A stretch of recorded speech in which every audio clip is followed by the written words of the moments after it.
Olá a todos, bem-vindos ao resumo semanal dos mercados financeiros da Air Trading. A semana que passou ficou marcada pelo dado da inflação nos Estados Unidos da América, que, tal como se previa, acelerou 0,2 em dezembro para os 2,9% em termos homólogos. Estes dados alimentam as projeções da Reserva Federal Norte-Americana, que prevê menos cortes nas taxas de juros durante 2025 e, por isso, o mercado não espera que o Banco Central norte-americano deixe os juros diretores antes de junho deste ano.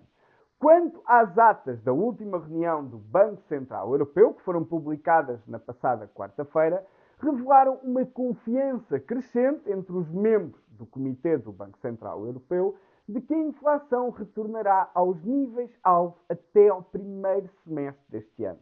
As atas sugerem que, se as previsões de inflação para os próximos meses e trimestres forem confirmadas,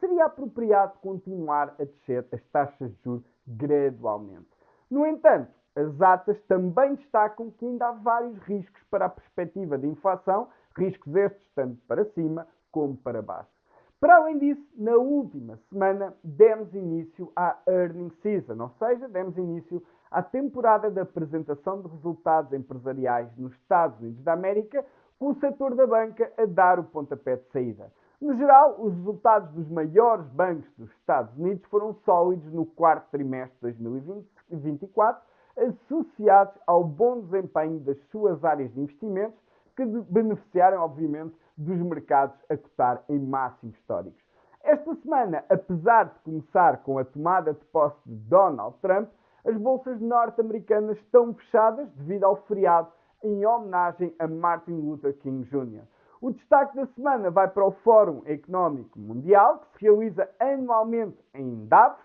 e reúne esta semana os principais economistas e as principais figuras públicas do mundo financeiro, num evento cujo tema deste ano será a colaboração para a era inteligente. Para além disso, nesta sexta-feira, o Banco do Japão anunciará a sua taxa de juros, que se espera que possa subir dos 0,25% para os 0,5%. E com base em todos estes dados, vamos agora ver como reagiram os principais ativos até ao fecho do mercado na sexta-feira.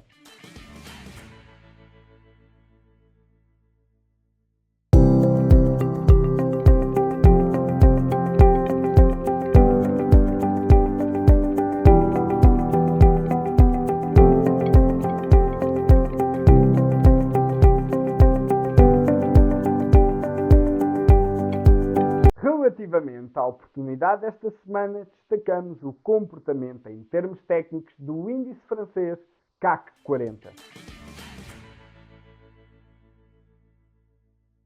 Observando o gráfico em velas diárias do índice de referência em França, o CAC 40, é possível constatarmos que desde 2020, após a forte correção que os mercados tiveram na altura da pandemia, demos então início não só a um programa de estímulos por parte dos bancos centrais, mas também a uma tendência ascendente que se mantém até aos dias de hoje. E é exatamente desde os mínimos que fizemos na altura em março de 2020 que se traçamos uma linha que passa também pelos mínimos feitos aqui em setembro de 2022, vamos perceber que aos dias de hoje esta linha continua a ser muito útil para identificarmos a tendência de médio e longo prazo. E foi exatamente nesta linha de tendência de médio e longo prazo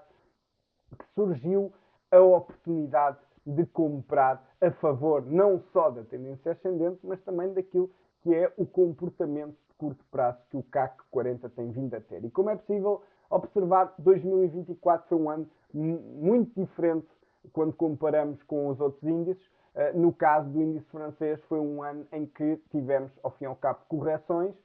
quando na maior parte dos outros índices mundiais o que assistimos foi a fortes valorizações. E isso fez com que o índice estivesse a cotar ao longo dos últimos meses junto a uma linha de tendência de longo prazo muito importante, pressão compradora, que ainda para mais também foi respeitando em simultâneo os 38,2 de Fibonacci de todo o swing ascendente desde setembro de 2022 até aos máximos feitos em maio de 2024. E o que é que significa isto? Que enquanto estes 38,2 de Fibonacci estivessem a ser respeitados,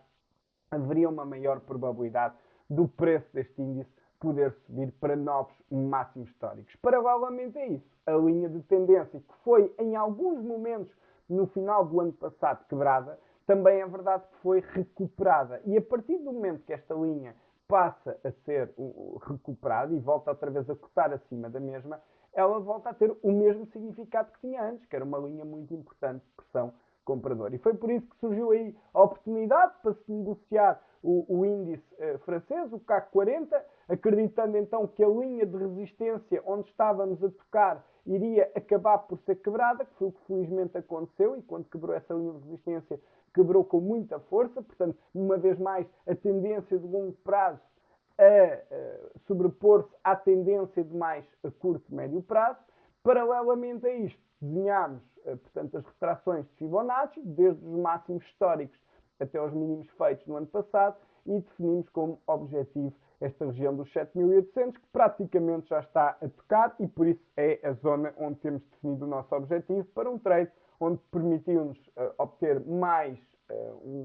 um ganho em torno dos 6%, cujo risco era baixo, pois se tivéssemos quebrado não só a linha como os 38 pontos de Fibonacci, a perda iria rondar os 2%. Se quiser saber mais sobre os nossos serviços e descobrir como pode alcançar resultados consistentes e sustentáveis como investidor, entre em contato connosco pelo WhatsApp, telefone ou e-mail. Tenha uma ótima semana de trading e até para a semana.